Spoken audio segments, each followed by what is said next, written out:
Assalamualaikum warahmatullahi wabarakatuh.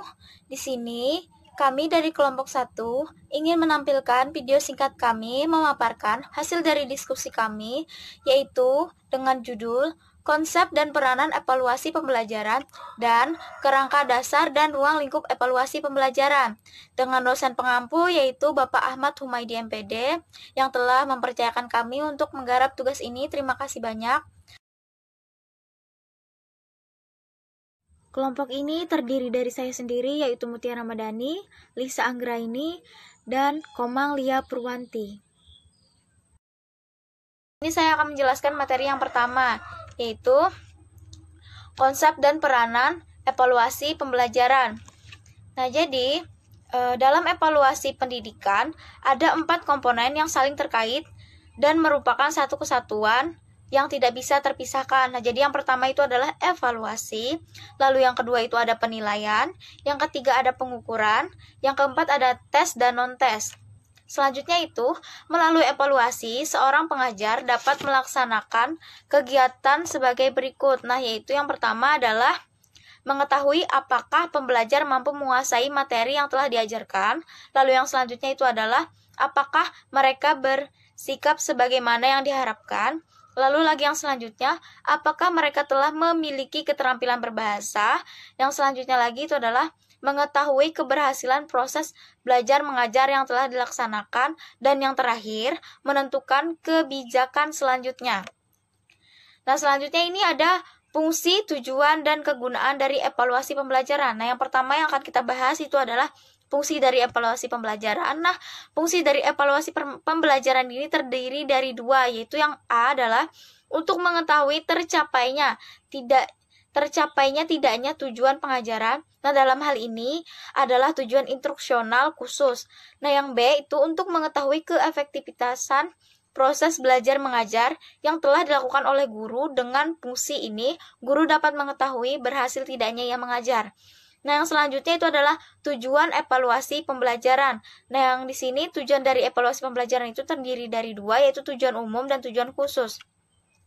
Selanjutnya itu ada prinsip-prinsip, jenis, dan syarat evaluasi pembelajaran. Nah, yang pertama itu adalah prinsip evaluasi pembelajaran. Nah, yang A itu adalah prinsip evaluasi pembelajaran untuk memperoleh hasil yang lebih baik. Itu yang bersifat kontinuitas, bersifat komprehensif, objektivitas, kooperatif, dan juga praktis.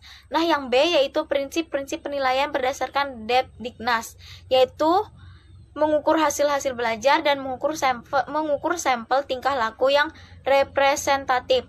Nah, yang C yaitu prinsip-prinsip penilaian hasil belajar. Materi selanjutnya akan dijelaskan oleh saudari kita yaitu Lisa Anggraini. Kepada Lisa Anggraini, waktu dan tempat dipersilahkan.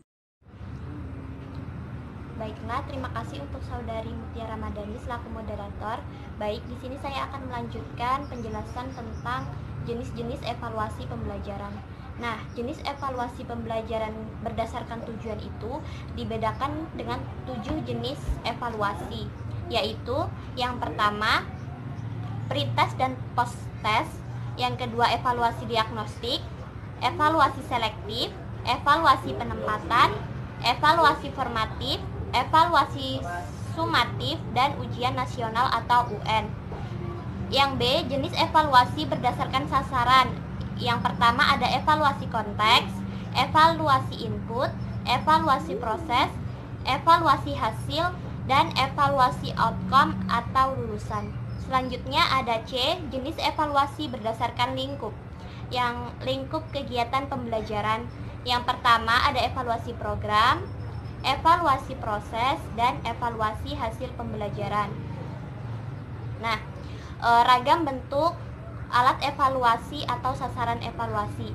Yang pertama ada ragam bentuk alat evaluasi. Nah, yang pertama ada bentuk objektif.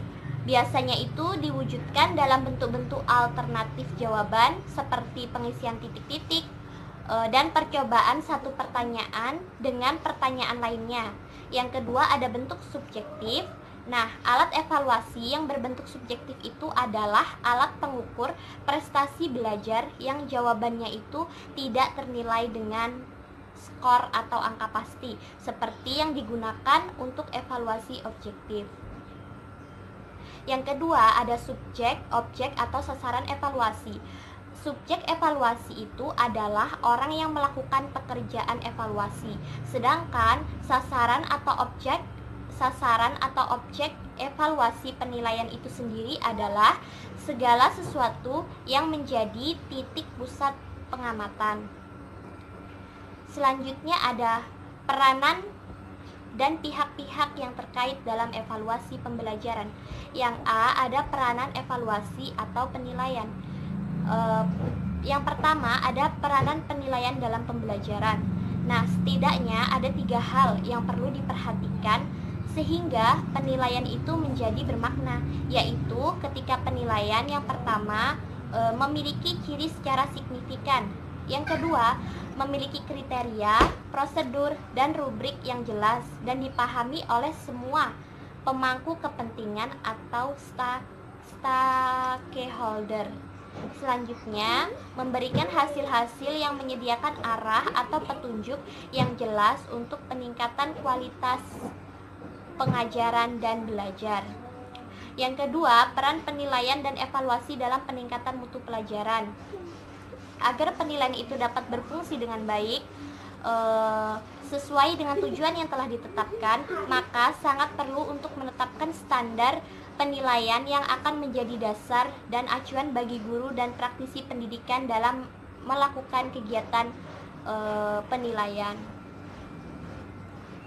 Selanjutnya ada pihak yang berkaitan langsung dengan pelaksanaan kegiatan penilaian dalam pembelajaran. Yang pertama ada peran guru.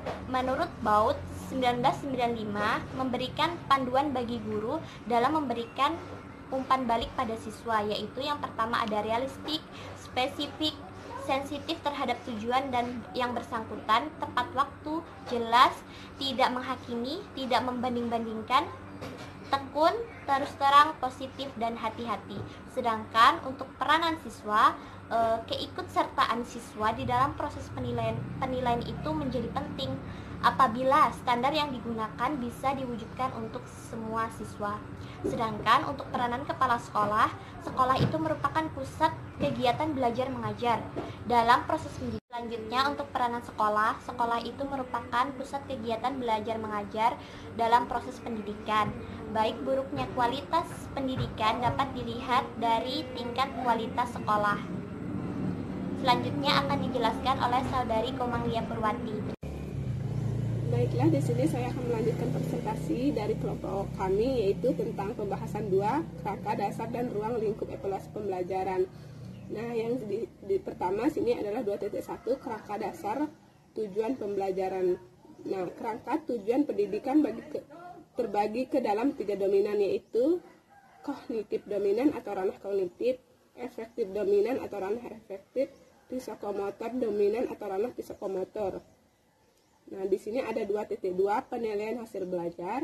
Nah, pada umumnya hasil belajar dapat dikelompokkan menjadi 3 ranah, yaitu ranah kognitif, psikomotor, dan efektif.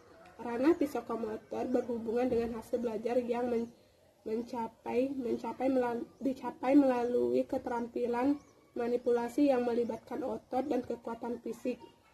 Ranah psikomotor adalah ranah yang berhubungan atau beraktivitas fisik, misalnya menulis, memukul, melompat, dan lain-lain sebagainya. Sedangkan ranah kognitif berhubungan erat dengan kemampuan berpikir, termasuk di dalamnya kemampuan menghafal, memahami, mengaplikasikan, menganalisis, dan kemampuan mengevaluasi. Di sini yang ketiga adalah ranah efektif. Ranah efektif mencangkup watak perilaku seperti minat, konsep diri, nilai, dan norma. Nah, di sini ada 2.3, karakteristik syarat evaluasi pembelajaran. Di sini ada pentingnya mengevaluasi dalam pembelajaran dapat dilihat dari tujuan dan fungsi evaluasi maupun sistem belajar itu sendiri. Nah, di sini ada validasi. Alat ukur dikatakan valid apabila alat ukur itu dapat dengan tepat mengukur apa yang hendak diukur. Nah, dengan kata lain, validasi berkaitan dengan keterampilan dan alat ukur. Nah, yang kedua ada reliabilitas, yang ketiga aktivitas. Di sini ada 2.4 ruang lingkup evaluasi pembelajaran. Secara keseluruhan, Arifin 2012 banding 58 membatasi ruang lingkup evaluasi pembelajaran dalam 4 komponen besar antara lain: 1. Dominan hasil belajar, 2. Sistem belajar, 3. Proses dari dan hasil belajar, 4.